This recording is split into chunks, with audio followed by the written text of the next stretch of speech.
Warning: this episode contains strong language and optimism about the future, which may be unsuitable for some listeners.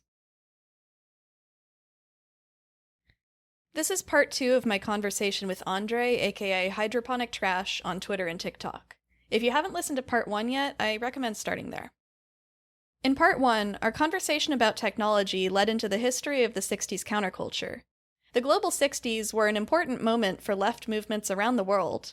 So much art, theory, and practice came out of the period, and in later responses to it. A lot of ground was gained, and perhaps lost, in the struggle for a freer world. Understanding and engaging with that time period is really important to anyone interested in social change today. In a lot of ways, the state of the world today reflects changes that came about in the 60s and 70s, both the movements for social and political change and the counter-movements of capital in response. In the unfinished introduction to his book Acid Communism, cultural theorist Mark Fisher outlines his understanding of the 60s and 70s as follows, quote, "The last 40 years have been about the exorcism of the specter of a world which could be free. Adopting the perspective of such a world allows us to reverse the emphasis of much recent left-wing struggle. Instead of seeking to overcome capital, we should focus on what capital must always obstruct, the collective capacity to produce, care, and enjoy. We on the left have had it wrong for a while. It is not that we are anti-capitalist. It is that capitalism, with all its visored cops, its tear gas, and all the theological niceties of its economics, is set up to block the emergence of this red plenty. The overcoming of capital has to be fundamentally based on the simple insight that, far from being about wealth creation, capital necessarily and always blocks the production of commonwealth." End quote. I really like the way this reframing opens up the horizons of possibility. We live in a world where capitalistic power feels more consolidated and inescapable than ever. But there are still many ways to make sense of the situation. The default response, of course, is capitalist realism, the belief that there is no alternative to our current state of affairs. But Mark Fisher points to another, much more actionable interpretation. In his words, "What if the counterculture was only a stumbling beginning, rather than the best that could be hoped for? What if the success of neoliberalism was not an indication of the inevitability of capitalism, but a testament to the scale of the threat posed by the specter of a society which could be free?"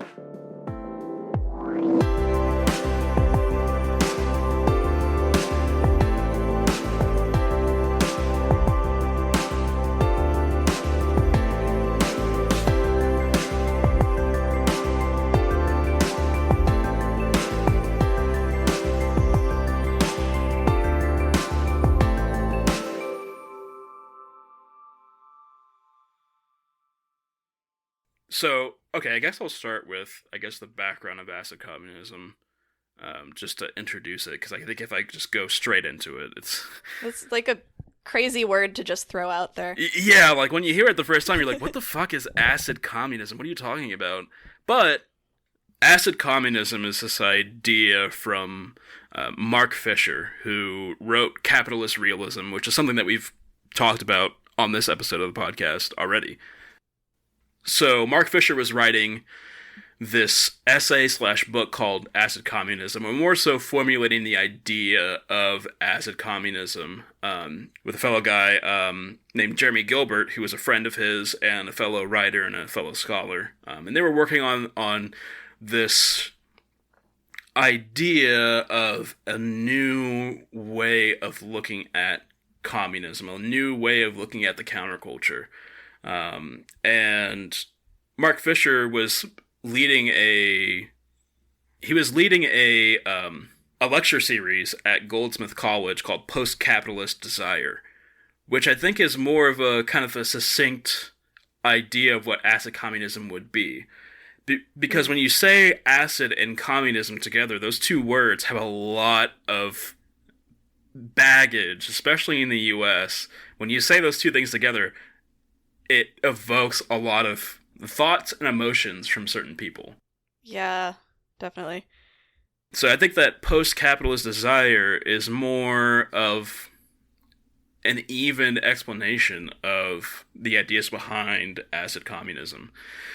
Jeremy Gilbert is still doing amazing work. He actually runs a podcast called ACFM, which is Acid Corbinism FM, which is pretty cool. It has like music and it's really cool. But it's interesting to hear somebody talk about it because it's one of those things where Mark Fisher's passed away, and we kind of view some work in a historical sense and don't remember that these people were people. They were alive. Like, just because Mark Fisher passed away does not mean that he wasn't like a person like living and giving lectures. So I think it's interesting to see that Jeremy Gilbert is still talking about these things even though Mark Fisher has passed away. But to me, at least my understanding when I read the Acid Communism, I guess, preface, he was writing it and he died halfway through writing it, so it's not a finished work. But after reading Acid Communism and listening to his lectures at Goldsmith College, my idea of Acid Communism really became kind of an idea of a new counterculture. So going beyond kind of the stoicism of like the Russian old propaganda of like, concrete statues holding up the flag of the hammer and sickle, getting away from that and instead looking towards the future instead of the past. And so within that, it's kind of wrapped up into the counterculture of the 60s and what a new counterculture could look like, or more so, what leftist politics that doesn't fall back on old ideologies, what would that look like? A future, what would a future socialism, a future communism, not even that, not even using those words, what would future leftist politics look like? Right. So we're not talking about communism in the historical sense, but more so a philosophy of focusing on cooperation and sharing over capitalist modes. Yeah, exactly. And like I said earlier, when you say communism, there is, especially in the US, an almost instantaneous pushback towards it, because a lot of people have this idea of communism being Soviet Union style communism. They have this idea of all communism is Stalinist, totalitarian type communism, when that isn't necessarily the case. I think that, with the cultural baggage of kind of Cold War propaganda about communism, that using the word for people who know that, communism really is a state or a place to reach of a classless, moneyless society, and not the historical forms that we've seen of communism take place throughout history. Right, yeah. That broke down the communism part a little bit. Let's talk about the acid part, because that evokes strong reactions as well. Yeah, especially this word is doing a lot of work. Yeah, it really is, and it's interesting because I don't think in leftist politics it's talked about enough the impact that altered states of consciousness can have in radicalizing people, and altered states of consciousness can have in bringing people into leftist ideals. Looking at accounts of people who take psychedelics, it's a very, very often people who take psychedelics feel more connected with the earth, feel more connected with each other on a way that's different than normally that they would in normal day-to-day life. Right. And a lot of people coming out of these experiences start to question the world around them. They start to wonder, well, if I felt these feelings during this experience, how can I make the world feel like it did in that experience? And I think a lot of people who have had experiences with entheogens and psychedelics kind of come across leftist ideology because it's talking about a lot of the same things. It's talking about the unity of all people, not based on class, not based on religion, not based on race, but the unity of all people because we're all human beings. So I think that, the acid part in acid communism can mean LSD and psychedelics and all that, realm of stuff, but I don't necessarily think that it even has to be related to psychedelics or mind-altering compounds, because we can enter altered states or change our way of looking at life or feel connected with people without having to take drugs. Mm-hmm. I think a really good example of that is going to like a music festival. You go to a music festival not to really hear the music, you do want to hear the music, but it's the experience of going to a music festival, with being with people and feeling the music that you love with other people who are also there, and feeling the camaraderie of knowing that you're with people who enjoy the same thing as you do. That the ecstatic feeling that you get dancing around in a field listening to your favorite song. That, I would say, is an altered state. That doesn't necessarily need drugs, Totally. The term acid definitely invokes, a history of the drug war and, like, legislation around these substances and a lot of fear-mongering in the media or whatever.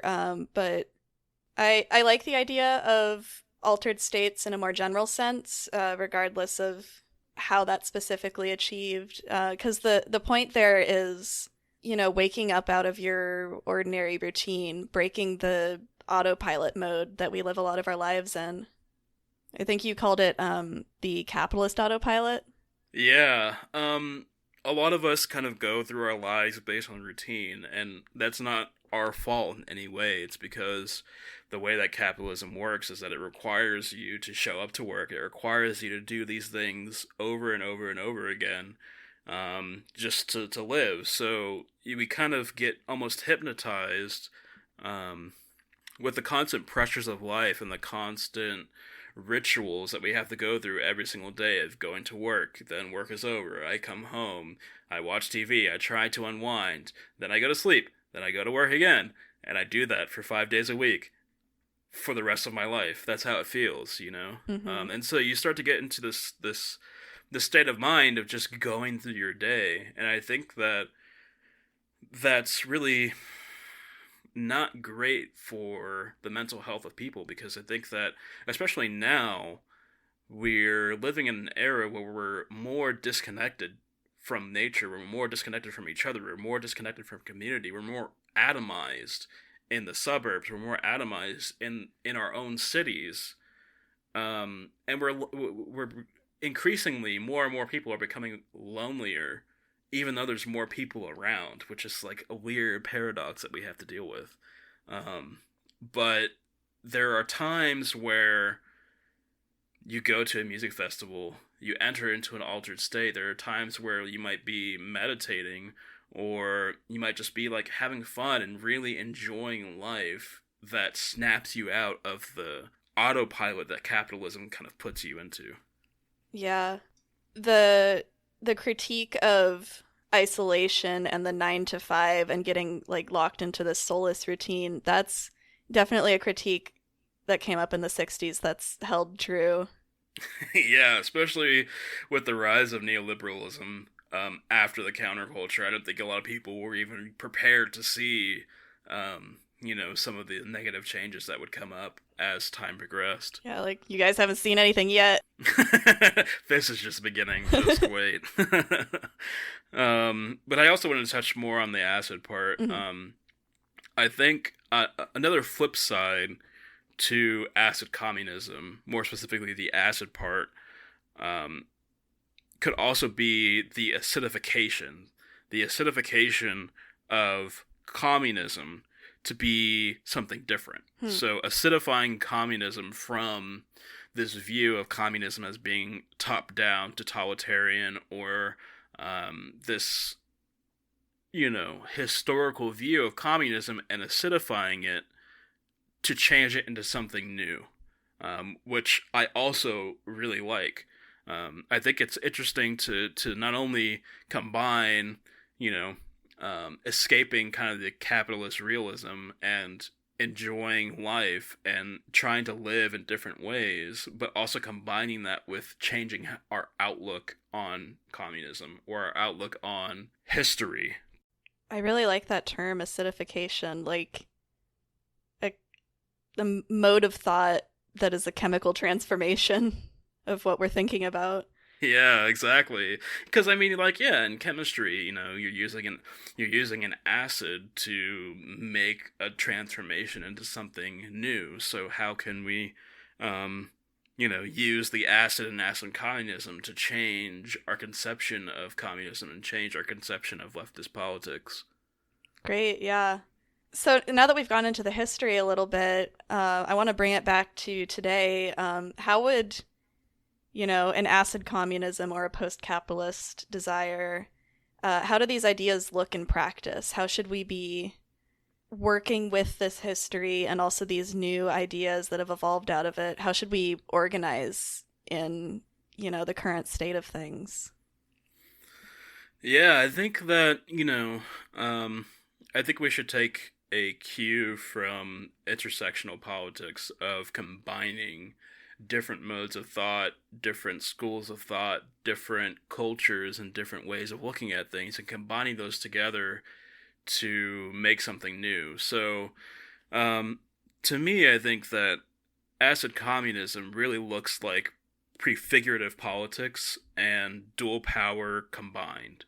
Um, and so, prefigurative politics basically is the idea that instead of waiting for the world to be different, instead of waiting for this like glorious utopia to come about spontaneously, um, instead of waiting for it to happen, we have to take steps towards building the future that we want. And it might not be big steps. It might be just the simplest, smallest little things, but taking any step towards a future, taking any step towards a place that you want to see in the future is a good one. Right. And I think with dual power is basically creating or building new systems while within the current existing one.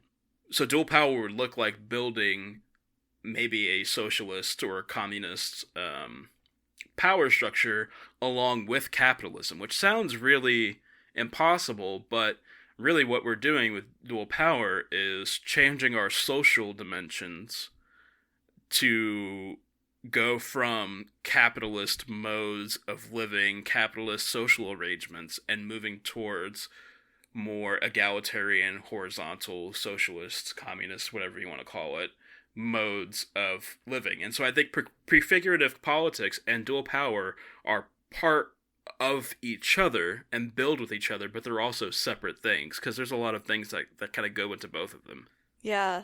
The dual power, it seems like that was maybe one of the strengths of the 60s counterculture is we saw a lot of experiments in dual power, like free meal programs or trying to build egalitarian communes that didn't rely on existing social structures or modes of social relations that we were used to. Yeah, exactly. I mean, like, to touch more on that word that you used, experimental, all of this was an experiment, and experiments fail all the time. So to think that an experiment would always work out 100% every single time is kind of, not looking at how the science, not looking at how science works. We're experimenting because we're trying something new, and new things sometimes fail. Yeah, totally. So I want to dig into dual power and prefigurative politics a little more. Both really great, important concepts. They're like essential to my thinking. I'm curious what examples of that would look like and maybe how they would look different now than they may have in the past. Yeah, so I've been trying to like conceptualize how to look at things a little less in a like historical perspective, or trying to break things down into smaller bits or smaller sections or smaller like actions that we can take, because it's really daunting when you're talking about, oh, I want to make a radically different society. You're like, okay, well, where do I start? Like, what what does that mean? What do I do? It could be really, really daunting to the point where you're like, I don't even know what to do, so I'm just not going to do anything. Yeah. I'm going to let somebody else take care of it. I think that, like, really building prefigurative politics and really building dope power now today can look really small and look really big. So I think that small changes, both on an individual but mainly a collective change, can really, really, really bring about, a better future. So let's take, for instance, starting a little community garden. There are tons of people who will say that community gardens are a form of, pushing towards revolutionary action, and there's people who will push back against that and be like, "You're planting a garden. You're not doing anything revolutionary by planting corn in your community." Mm. But I would say that's a little short-sighted. So I think that something as small as planting a community garden is the start, just like how the counterculture was the start of some of the social change that we see today. Something as small as starting a community garden can be the start of getting more people in your local community involved in things. Yeah. And then once you start getting more people kind of involved with what you're working with, there's more people who are starting to ask questions. There's more people who are saying, "Hey, we're neighbors. Why don't we help each other out?" From building a community garden, now all of a sudden you're starting to build out mutual aid networks of people in your community who are helping out at the community garden, helping out each other, and starting to meet each other's needs without even really having to tell them about mutual aid or give them any kind of political education. You can just say, "Hey, we're neighbors. I want to take care of you, not because I have a profit incentive to take care of you. I want to take care of you because I care about you as a person. I live right next to you, and I think that this is how we should live." And I think that all people can recognize that and appreciate that. Like, if you have somebody looking out for you who doesn't really have a reason to look out for you, that feels good. And most people want to reciprocate that feeling back to other people. It comes very naturally, yeah. Yeah, like, it's one of the things that I don't know, I tend to, like, always hate ideas of human nature, but I think it is in our human nature to care for each other. Right. Yeah, that's a tricky subject, but it's ridiculous to claim that we're not inherently social sharing creatures. There's just too much evidence for that, like, every day. Yeah, and I mean, even if you were going to talk about the negatives of quote unquote human nature, you really have to take into account that the negatives of human nature really come with the environment that people are living in. Absolutely. And if the environment, is saying that taking advantage of people is good, of course you're going to see people taking advantage of people. But if the environment is more conducive towards being nice to each other and doing things for each other, that's going to stop, antisocial behavior from even happening in the first place. Mm-hmm. So, you've started making a community garden. Now you have people building out mutual aid networks. And as more and more people get involved, then you're starting to build autonomy. You're starting to build local autonomy when it comes to food. So people are growing their own food. They're starting to separate themselves from kind of the crumbling supply chains that we're starting to see.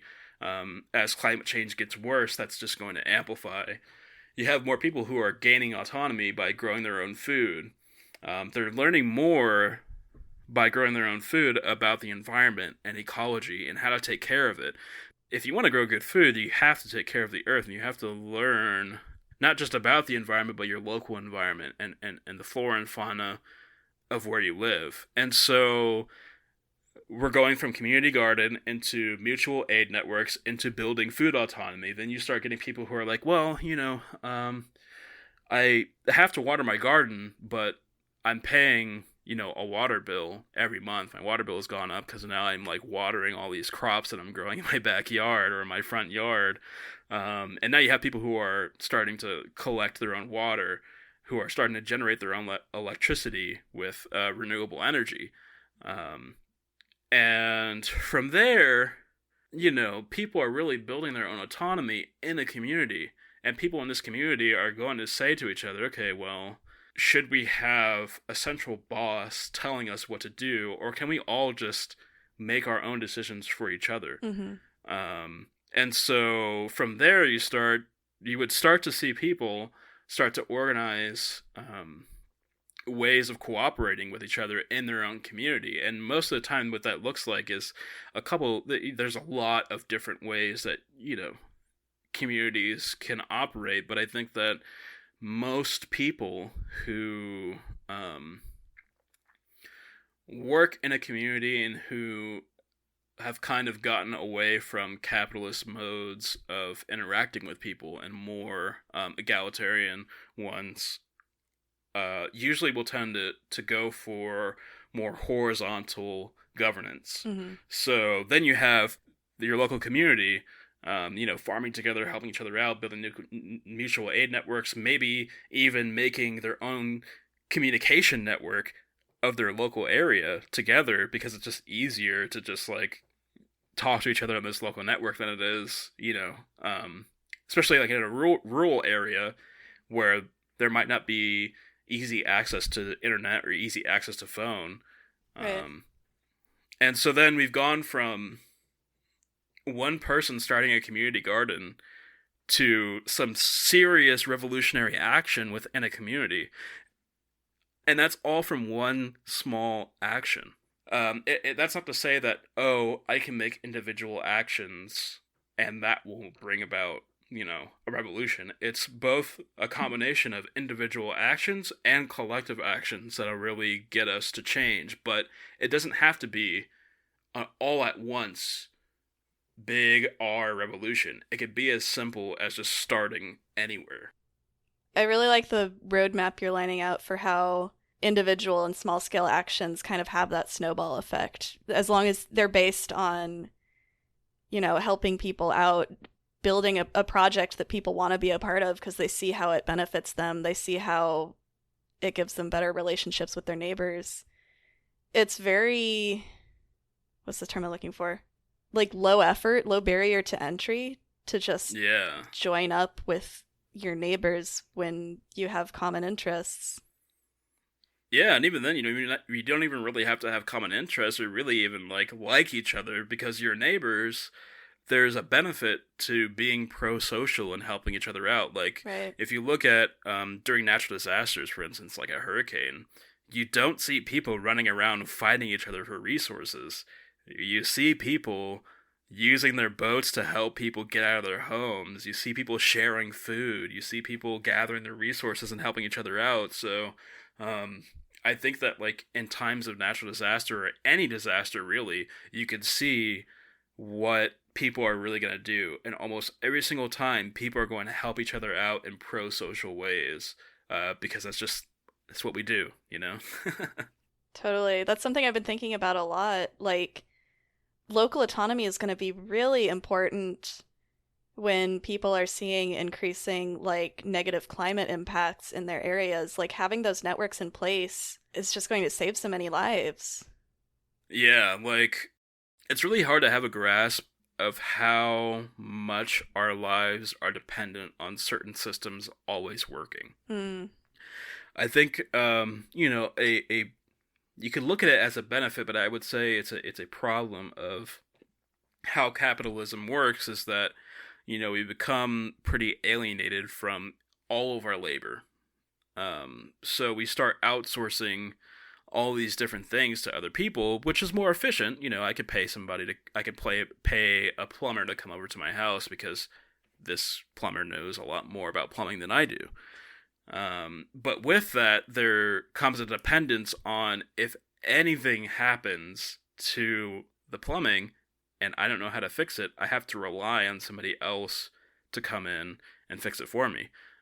Which, there's plenty of times where, say, for instance, somebody who's disabled won't be able to fix their plumbing on their own. And that is a totally valid reason to have somebody come and help you.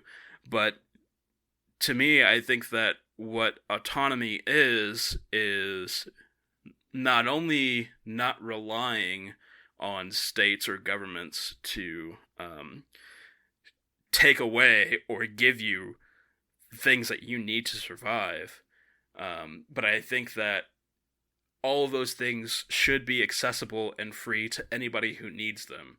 So, as opposed, like in a system that has autonomy, say for instance somebody who is disabled and can't work on their own plumbing, in capitalism they'd have to pay somebody. But maybe in the future we can reach a more egalitarian place to where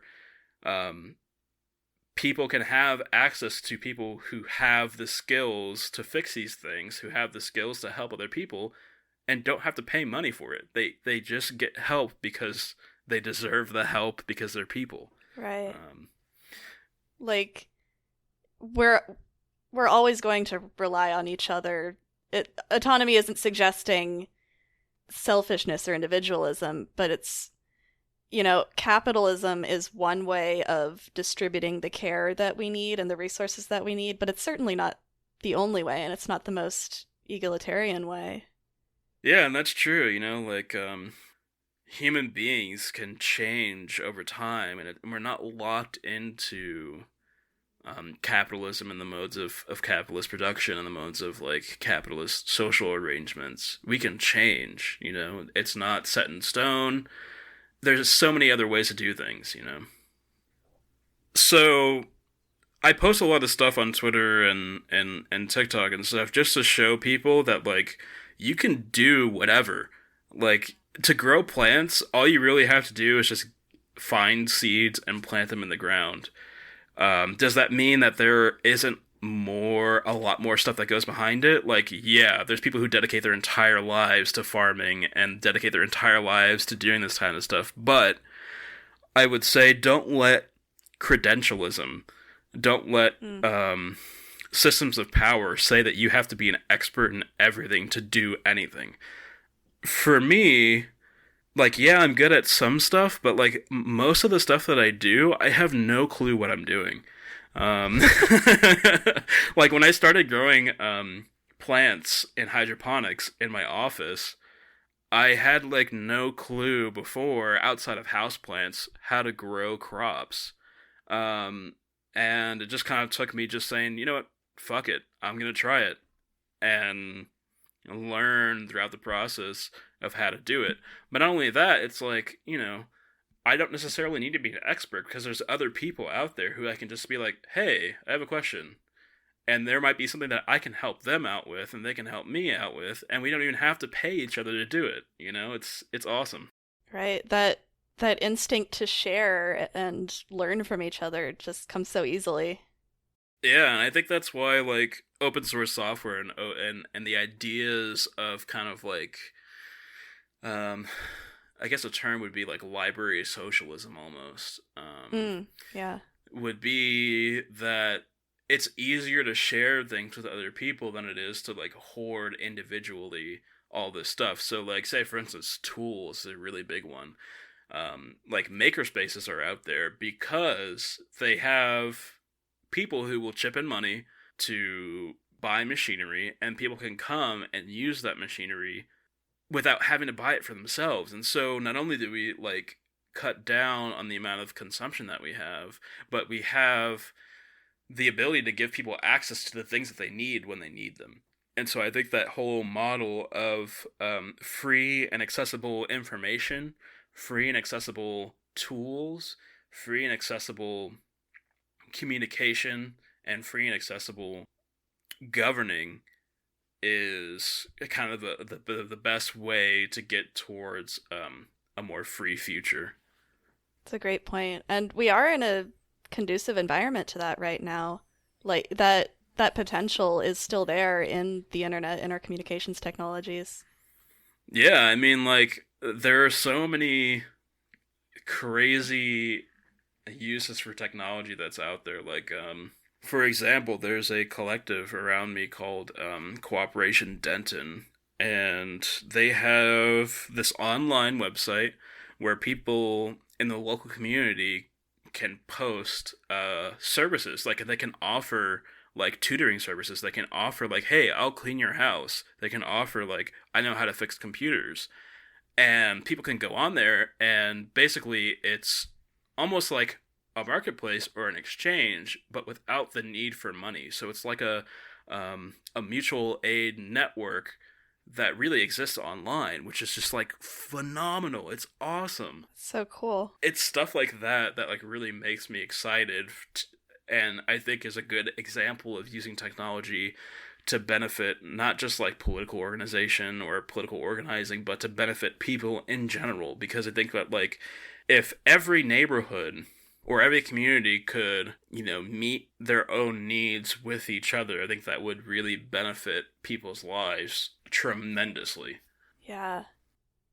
A point I try to make a lot on this podcast is like projects like you just mentioned, like Cooperation Denton, where they have, alternative means of meeting your needs. They do exist and they're out there, and you can join them or you can start them.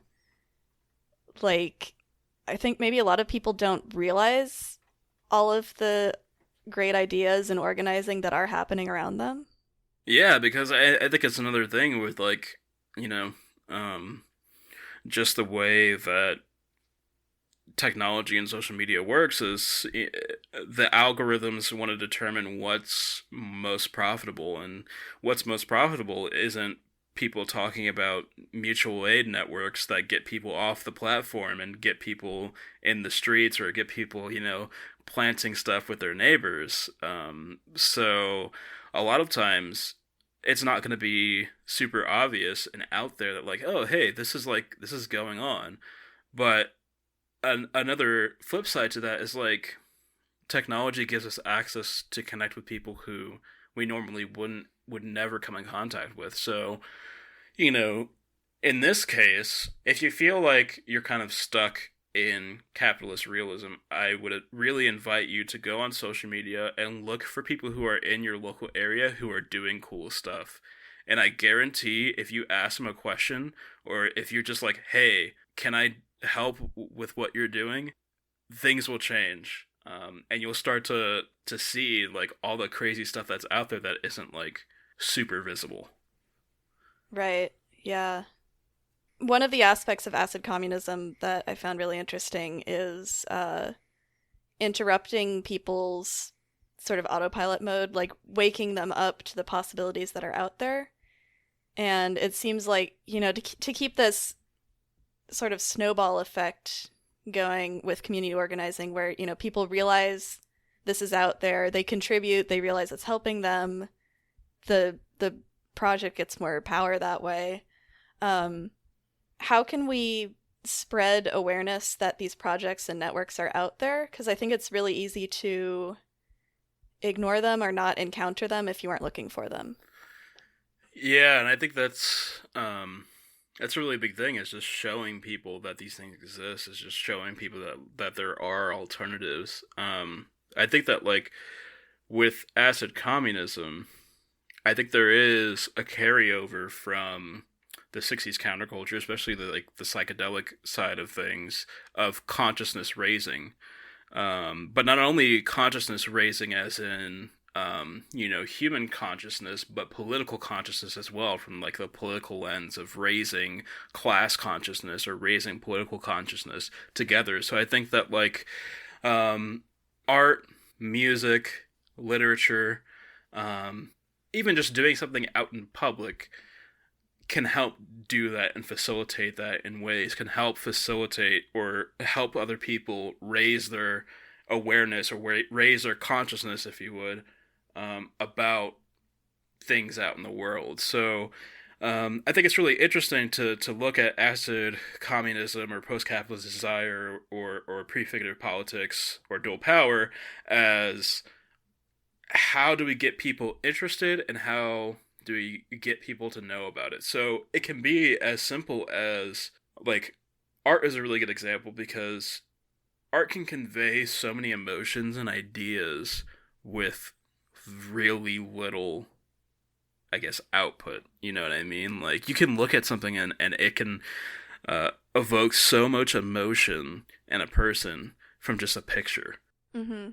And I think that's really powerful. So how we get people more aware of it is a really like broad topic, because with the internet, we can share pictures, we can share videos, we could share our creations with other people instantly and kind of show people, well, here's kind of the future I kind of imagine. Here's a picture of somebody living in this world.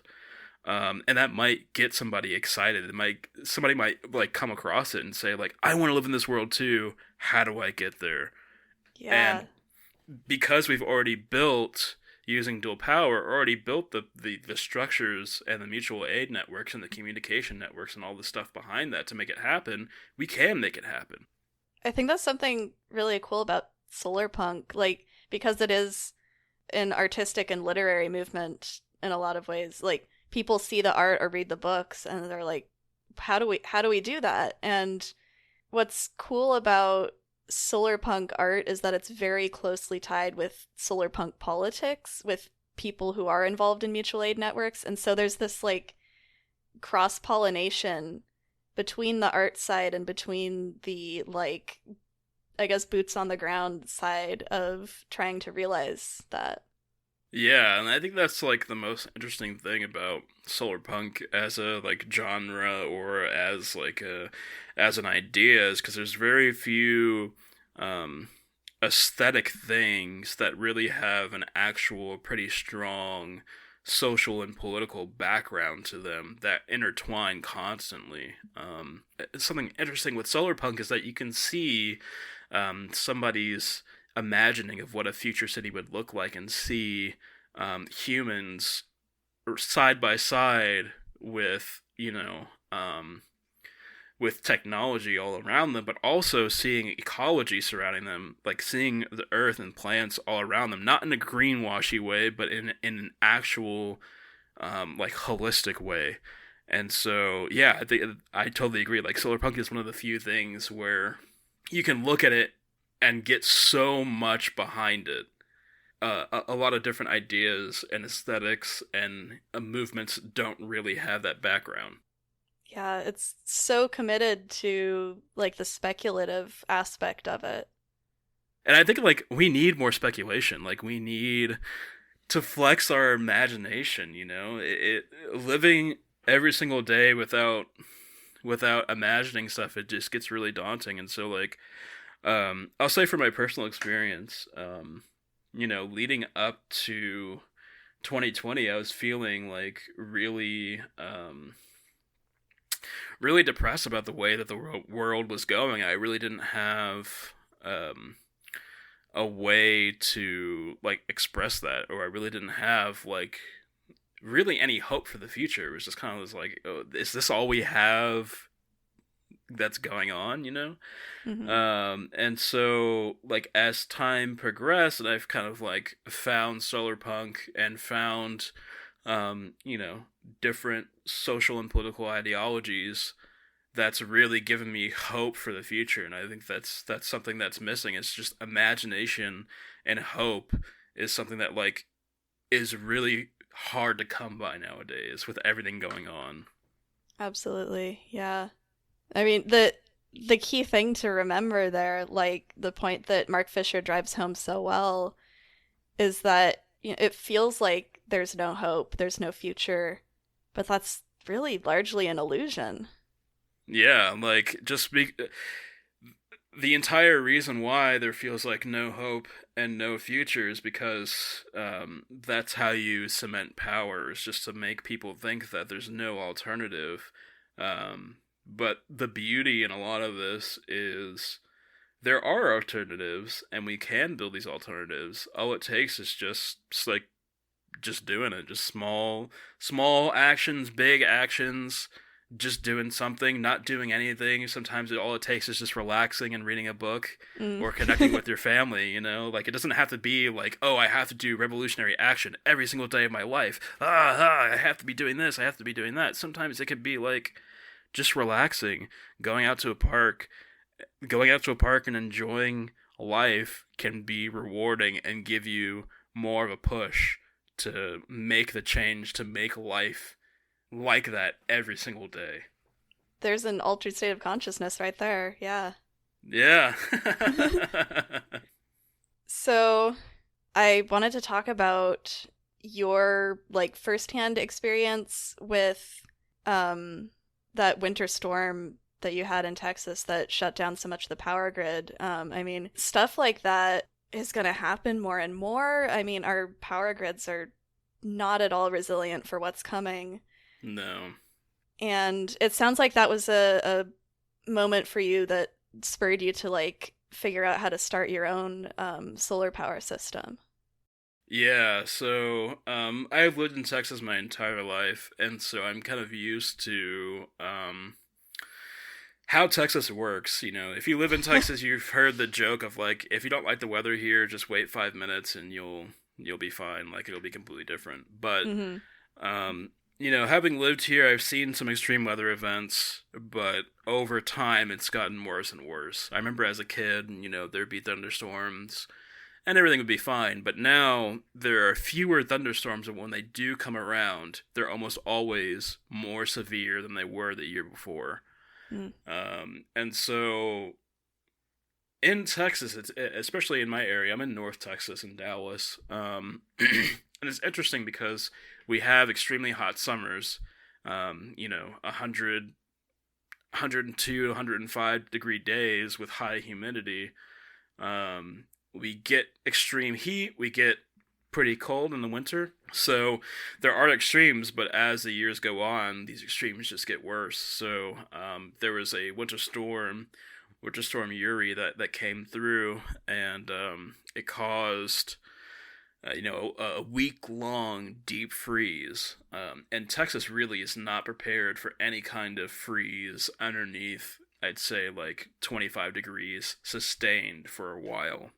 Right. And that's just because the building regulations that we have in Texas don't require the same amount of insulation, don't require the same amount of weatherproofing as, say, for instance, a place up north like New York that would, you know, say, okay, if you're going to have pipes, you have to have them insulated. If you have an outside faucet, you have to have a certain kind that has to go this many inches back into a wall, that sort of stuff.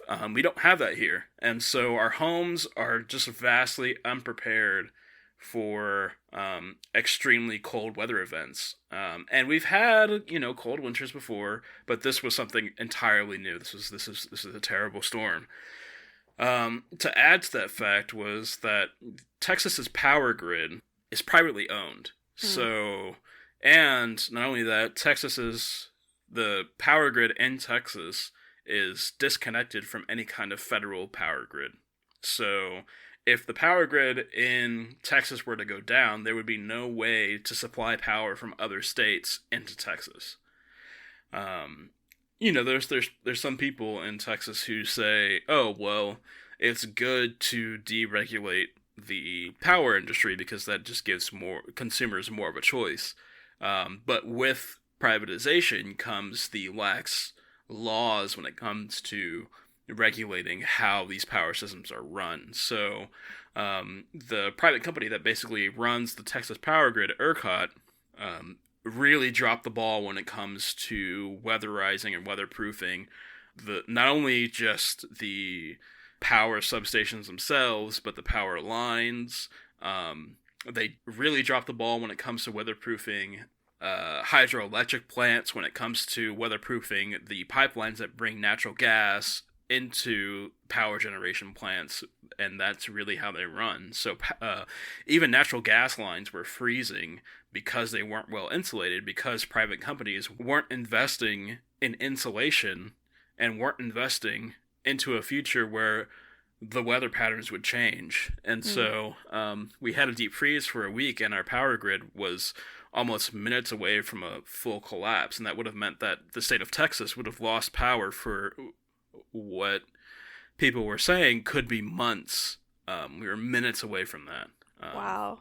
So it was scary, and you know, like, and when we're talking about weather events, it's not just, oh, it was cold, we lost power. Hundreds of people froze to death in their homes. There's still thousands of people who are still paying off the damages from cracked pipes and all the floods that happened in their homes. Some people lost their homes entirely, and now are living on the street because they have no other options because they lost their home from this freeze and all the damages that happened. So it's not just extreme weather events happening. There are downstream effects to people's lives that are directly caused from the inefficiencies of corporations to take care of us and to take care of the things that they say they will. So I think that pointed out to a lot of people who normally wouldn't question where their power comes from, normally wouldn't question where their water comes from, normally wouldn't question where how the food supply chain works until there's an emergency like this. And it was during this where it kind of like spurred me to take a look at and re-examine all the parts of my life where I didn't have all the parts of my life that could be taken away from me, taken away through a government or taken away through a natural disaster, which is more than likely what would happen. So then I said, you know what are some ways that I can build my own autonomy so that way if this happens again, which it probably will with the state of how climate change is changing our weather patterns, there's going to be another storm just as bad as this on the horizon.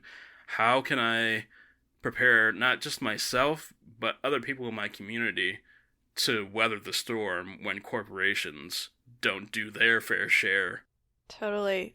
The dual power is, it's going to be necessary. People are going to have to rely on other sources to have their needs met. So building those structures, putting them in place so when disasters do strike, there's support, there's help for people.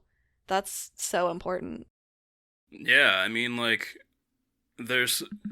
I like the saying that, no one's coming to save us, because it's true, because you see the fact that ERCOT, a private corporation, was never fined, and nobody on the board was jailed for causing the deaths of hundreds of people, should point out the fact that capitalism will never go after profitable businesses, even if they kill people. So, because we can't necessarily, bank on people coming to save us, we have to save ourselves. We have to save each other. We can't really rely on the systems of power that we've been told throughout our entire lives are going to take care of us, because now that's all falling apart. If we can build our own, not just build our own networks or build our own separate power structures, but if we can get all that stuff up and running, but also change how we interact with each other, I think we can really weather climate change down the road. Because I think if we're going to survive climate change, I think it's going to be with pro-social behavior rather than anti-social hoarding and kind of like the prepper mentality of everybody for themselves type situation. Right, yeah. You can store all the food you want, but it's still only gonna get you so far if you haven't created a society that feels safe to return to.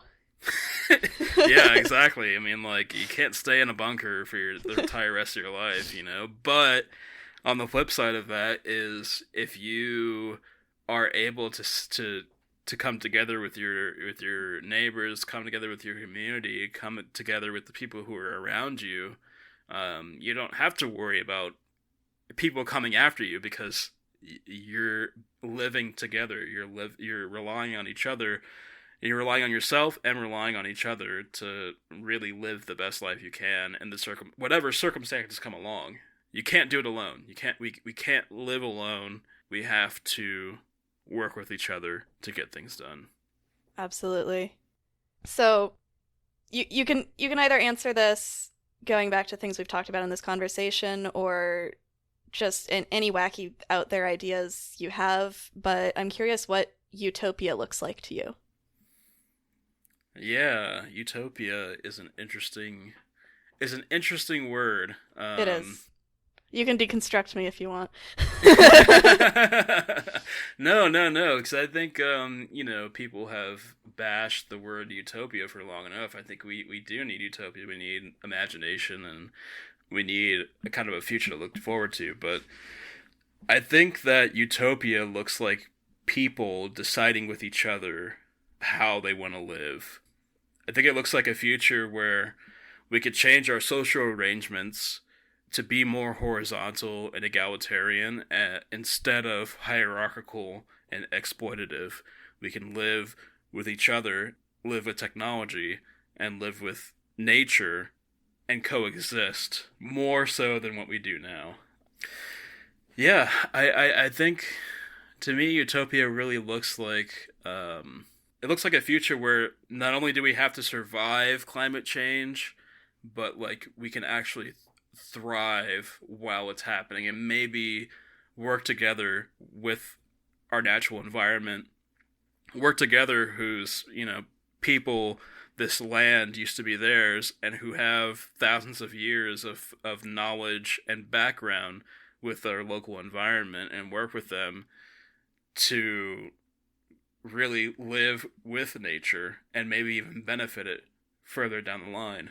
Right now, I think we're kind of on a path of ecological destruction, but like you said before, we're not stuck doing this. We can change, and we can move from ecological destruction to coexisting with nature and sometimes even benefiting it. So that's what utopia looks like to me. Since our call, I've been keeping in touch with Andre and the projects he's working on. He started a community garden recently, and now he has neighbors interested in helping it grow. He's getting around with an e-bike that charges off solar power and revisiting the evaporative cooling jacket as the summer weather starts to warm up. It's super inspiring to see all the projects like this that people are working on. Like we said in part 1, people kind of just like to make stuff.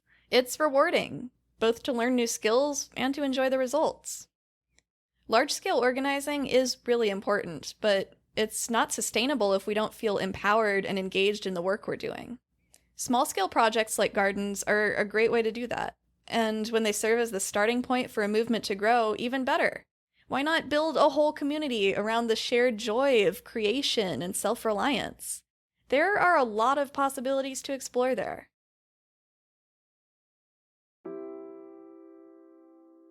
I like to think, and the sooner the better, of a cybernetic meadow, where mammals and computers live together in mutually programming harmony, like pure water touching clear sky.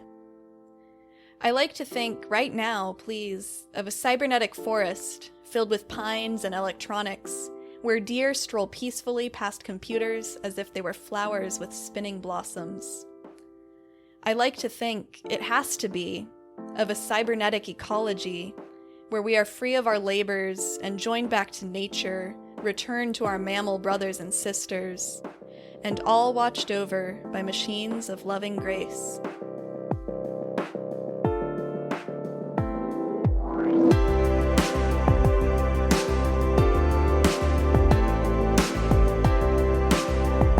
Solarpunk Now is written, hosted, and produced by me, Luca Dowell. My guest today was Andre, aka HydroponicTrash on Twitter and TikTok. You can also check out his blog at anarchosolarpunk.substack.com.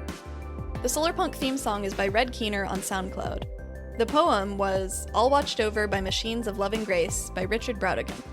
You can follow the show on Twitter at SolarpunkCast or visit solarpunkcast.net for all episodes, including show notes. You can also visit solarpunkcast.net to donate to the show. I do all of this myself, and I don't run ads, so your support is greatly appreciated. That's solarpunkcast.net, link in description. And remember, the realization of any vision requires action. I strongly encourage you to get involved with local organizations whose goals align with the brighter future you want to see. Analysis is important, but we have to back it up with practice. Keep dreaming big, and keep up the good work.